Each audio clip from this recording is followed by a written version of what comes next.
bá mọ̀jẹ̀ bá ni wọ́n fà rárá ayé ń sọ̀yàn nísìn. Sulaymanu fil mulki ayatun mubayyinatun.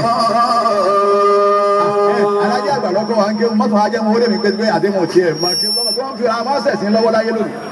Ọlọ́run ṣoore fún wa ọ̀tẹ̀ ni òjì àgbàdùn ni ó ṣoore fún wa púpọ̀ nígbà Ọlọ́run ń kìlọ̀ àwọn kẹ̀kẹ́ bọ̀ nínú Al-Qur'ani wàláyé Ọlọ́run sọ̀rọ̀ ẹ mọ́ dìtẹ̀ kí lẹ fi ṣe lópin ìgbà tẹ́ni tí ń bá ń jó lórí yín bá gbàgbé bẹ́ẹ̀ ni àwọn èèyàn mi ní ẹgbárùkù tí ó dìgbà tí ń bá wá ń fi wàá sọ fún yín pé wá ẹ̀yin èsè tèmi lẹ́ẹ̀tọ́ ta kété kódà tó bá wí bẹ́ẹ̀ gan tó fi wà sọ Ànábì ní ẹ má sà ẹ̀yin ẹgbẹ́sẹ̀ ẹ̀jókòó tì adé sọlọ́ọ̀fẹ́ wàá rí ni adé àwa ni. Àrà Ọlọ́run tá a wá rí lára balógun tuntun tó jẹ yìí àkọ́kọ́ ní gbogbo erigun mẹ́rẹ̀ẹ̀rin Ìlọrin bí wọ́n bá ń gbé the youngest balógun àwa Ajíkòbí la ní. Alhamdulillah. Ẹ̀mí rẹ̀ ó gùn débi pé. Amina. Wàláì tọba sàmì dìndìjú Ọlọ́run ó bì ó. Amina. Ọmọ kékeré ni kì í wá sọ méje bíi báwọn náà o kì í sọ méje gbà lọ́ọ́ ra àkàrà wá ní balógun yìí o.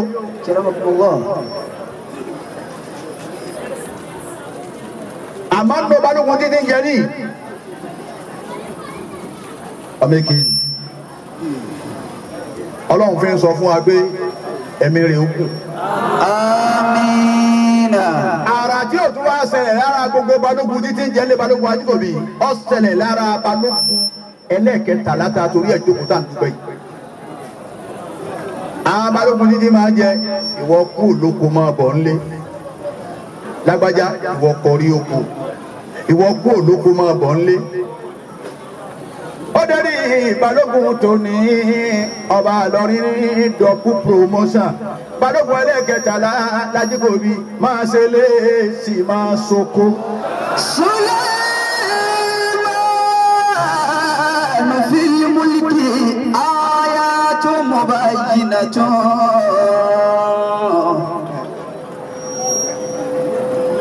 Sulaymanu fil mulki ayatun mubayyinatun. Fil adli qama wa fil ihsan muqtadirun. Ẹ̀yin ọmọ inú rẹ̀ balógun Ajíkòbí ẹ̀jẹ̀ nu yóò dùn ní ẹ̀yin ọba jẹ́ dáhìrì tí èyí bá sọ máa lélẹ̀ balógun Ajíkòbí ẹ̀ ó yẹ kà pé Allahu Akbar. Allahu Akbar. Ọlọ́run ṣoore fún wa ọ̀tẹ̀ ni òjì àgbàdùn ni ó ṣoore fún wa púpọ̀. Nígbà Ọlọ́run ń kìlọ̀ àwọn kẹ̀kẹ́ bọ̀ nínú Al-Qur'ani wàláyé Ọlọ́run sọ̀rọ̀ ẹ mọ́ dìtẹ̀ kí lẹ fi ṣe lópin ìgbà tẹ́ni tí ń bá ń jó lórí yín bá gbàgbé bẹ́ẹ̀ ni àwọn èèyàn mi ní ẹgbárùkù tí ó dìgbà tí ń bá wá ń fi wàá sọ fún yín pé wá ẹ̀yin èsè tèmi lẹ́ẹ̀tọ́ ta kété kódà tó bá wí bẹ́ẹ̀ gan tó fi wàá sọ Ànábì ní ẹ má sà ẹ̀yin ẹgbẹ́sẹ̀ ẹ̀jókòó tì adé sọ ọlọ́ọ̀fẹ́ wàá rí ni adé àwa ni.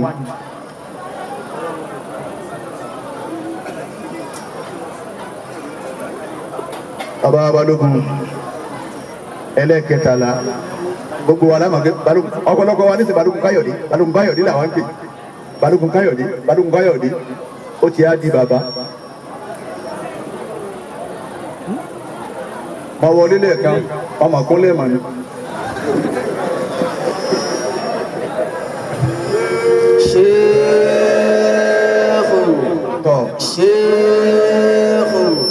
شيخ والله يعصمك من الناس لا تخاف دركا ولا تخشى ولا حول ولا قوة إلا بالله العلي العظيم. àfa àjẹtùmọ̀ bí gbólóhùn tó wí ni balógun tòní náà ń wí fáwọn kan tẹ́lẹ̀ tẹ́lẹ̀ àṣẹ yóò dẹni tá a tún máa wí fún. Sulaymanu في الملك ẹ̀ẹ́dàgbọ́n ẹni ṣe é wù. آيات مبينات balógun dé. سليمان في العلم سليمان في الفضل آيات مبينات balógun Sulaimana Abdulwahabi etí bàbá rẹ̀ orí òun lórí. سليمان في الملك آيات مبينات orí mo bá mọ̀jẹ̀ bá ni wọ́n fà rárá ayé ń sọ̀yàn nísìn. سليمان في الملك آيات مبينات alájẹ àgbà lọkọ wa ń gé mọ́tò ajẹ wọn ó lè mi gbé gbé àdéhùn tiẹ̀ mọ kí wọ́n fi àwọn sẹ̀sìn lọ́wọ́ láyé lónìí. آيات مبينات gbogbo ẹ̀yin mágàjí gbogbo yín la kí ilé tí yín náà ò ní dàrú. آمين ẹ rí wọn wá dúró látàárọ̀ pé á dúró tì ọmọ ìyá wa á dúró tì Ọlọ́run ó dúró tì ẹ̀yin náà. آمين balógun ajígbòbi tó ní Sulaimana ọmọ Abdulwahabi bàbá yín wọn ò rí jẹ la ilaha illallah. لا إله إلا الله bàbá Abdulwahabi ò jókòó bí tẹ jókòó hùn pé èmi balógun Ọlọ́run ní fún ọ ọmọ rẹ ní fún. سليمان في الملك lónìí balógun ajígbòbi ẹlẹ́ẹ̀kẹtàlá Sulaimana Abdulwahabi ń bẹ nu ọlá ń bẹ lọ́wọ́ ẹ̀ ń bẹ nu ipò ṣe déédéé ipò tó ti pé ọba Ìlọrin lọ sáyìn ẹ̀ ìwọ ni balógun anẹ́kọ̀ọ́sẹ̀lẹ̀ rí fún balógun kankan láyé ńlẹ̀ ajíkòbí níyì Sulaimana ọmọ Abdulwahabi ajíkòbí ẹlẹ́ẹ̀kẹtàlá máa ṣe lé o sì máa soko. سليمان في الملك آيات مبينات gbogbo balógun tó ti lọ ilé nìkan ni wọ́n ṣe yẹn bá mú wọn wá látòkò tán wọn ni jẹ ti ilé kò sí ń tọkàn olóko mọ́ àmọ́ balógun ẹlẹ́ẹ̀kẹtàlá yìí máa ṣe lé ọmọ Wàhábì sì máa soko. سليمان في الملك آيات مبينات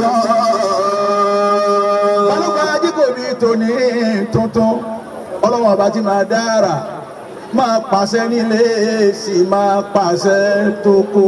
سليمان في الملك آيات مبينات ìwọ Ọlọ́run ẹni tó bá tún gbé lóko yìí ẹni tó bá tún gbé lóko yìí ọmọ kínkínní ni ìwọ Ọlọ́run tún jẹ́ ó jẹ́ آمين kóun náà tún jẹ́ kínkínní ó sì jẹ́ ní ó ní tẹríba ọlọ́mọdé afẹ́ hàn náà jóyè آمين gbogbo ẹgbẹ́ bá bẹ́ẹ̀ ní ọmọ pẹ̀lú ọkọ̀ kò ní fún ọlọ́wọ́ ọmọ ògèdè kó ti jóyè tó jẹun ẹ lọ pé àjàdíwá àwọn tó tún wá rìn bíi ti ọmọ pé ipò ọlá ni ipò ọlá wo lórúkọ yẹn má dá àwọn àgbàlagbà mọ́. bàbá balógun ajíkòbí tòní sáàtì sàwùsù. أعوذ بالله من الشيطان الرجيم ẹ sì bá ń parí ẹ. بسم الله الرحمن الرحيم bàbá ọlọ́lá wọn bá rú lọ́rìn ẹni kánjú kú. آمين àwọn pàdé àbí ara gbogbo ògbà ọlọ́run bá ṣe ń bàbá wọn bá lọ́rìn tòní. آمين ọlọ́run tó fi ìlú Mákà láyàbalẹ̀ fọba Mákà òun náà ní bẹ́ńgò yóò fi Ìlọrin láyàbalẹ̀ fọba lọ́rìn. ماذا أقول لشيخ قامة الشجر wọn lọ bẹ̀ wọ́n. ونفو أما كل لقان كالقمر àbá àjẹtùmọ̀ bí. أكرمكم الله balógun tó jẹ yìí ẹlẹ́ẹ̀kẹtàlá yìí balógun Sulaimana bun Abdulwahabi ajíkòbí tuntun El-Jadid. أكرمكم الله أبو bá ti kọrin أكرمكم الله ọ̀nà wọ́n sí ni. innaka al-yawma ladayna makinun aminun. إنك اليوم لدينا مكين أمين ẹni pààrọ̀ ọba kábọ̀ ọba ti sọ fọ́ba ipa ọba ọ̀ka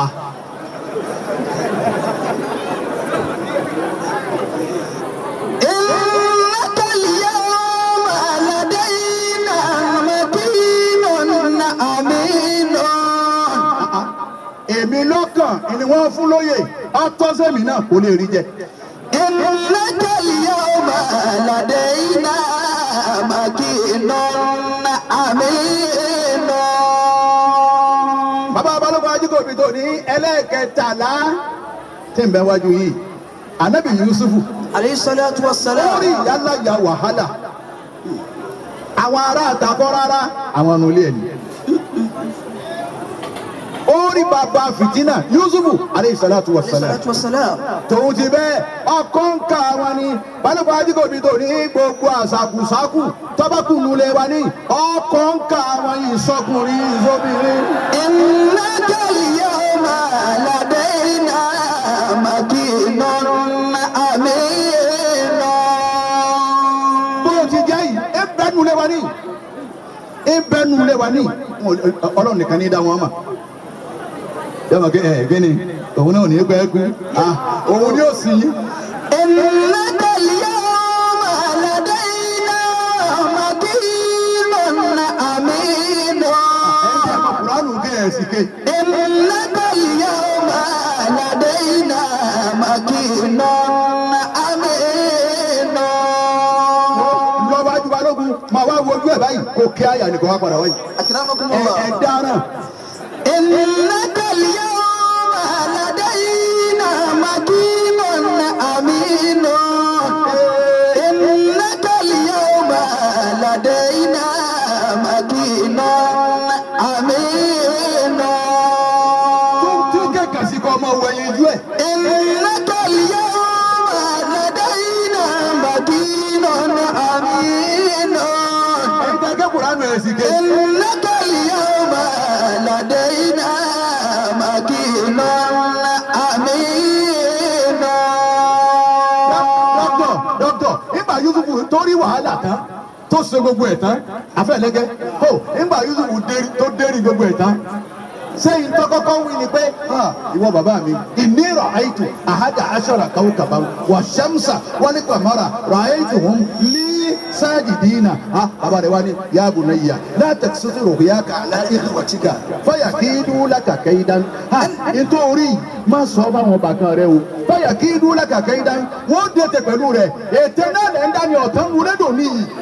إنك اليوم لدينا مكين أمين.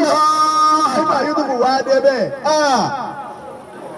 ọlọ́run rí oòrùn òun róṣùpá ó nígbà mo rí wọn òun sì wá ara wọn ara wọ̀ ó nígbà mo wá rí wọn mo rí wọn lísàjìdì bàbá mi ní tí mo rí nù aláwọn nìké àwọn ọmọ bàkan mi gbogbo wọn tí mo ní mo rí wọ́n fi rí kalẹ̀ fún mi ní o bàbá rẹ̀ wá ní látàkì sísè rò ìyá ká àlàáfíà wà tíkà nítorí ni o má sọ fáwọn bàkan rẹ o má jẹ́ nìkan gbọ́ o fún ọba jẹ́ wọn gbọ́ fún yà kí inú làkàkẹ́ yìí dání wọ́n dètè pẹ̀lú rẹ̀ wọ́n wá nǹkan gbèsè àṣẹ yóò sì rí bẹ́ẹ̀. إنك اليوم لدينا مكين أمين. balùwẹ̀ ajíkòbí tó ní Sùlẹ́mánà ọmọ Abdulwahabi ọlọ́run wo bàbá wa Abdulwahabi ní ọ̀nà kíkùn wo ò ní jẹ́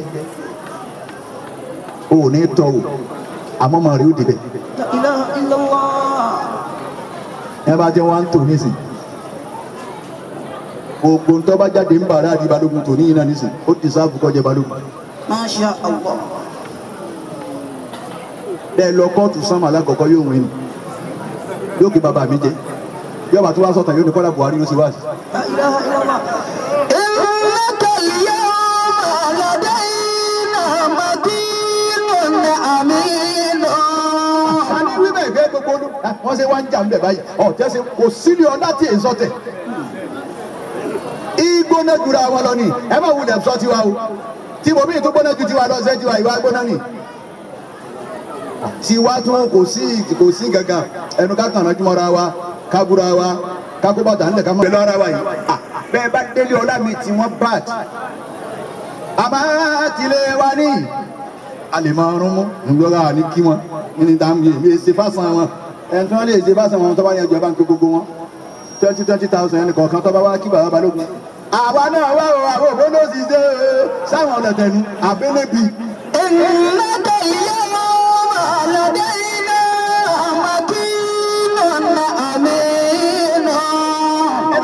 Kùránù. innaka al-yawma ladayna makinun amin.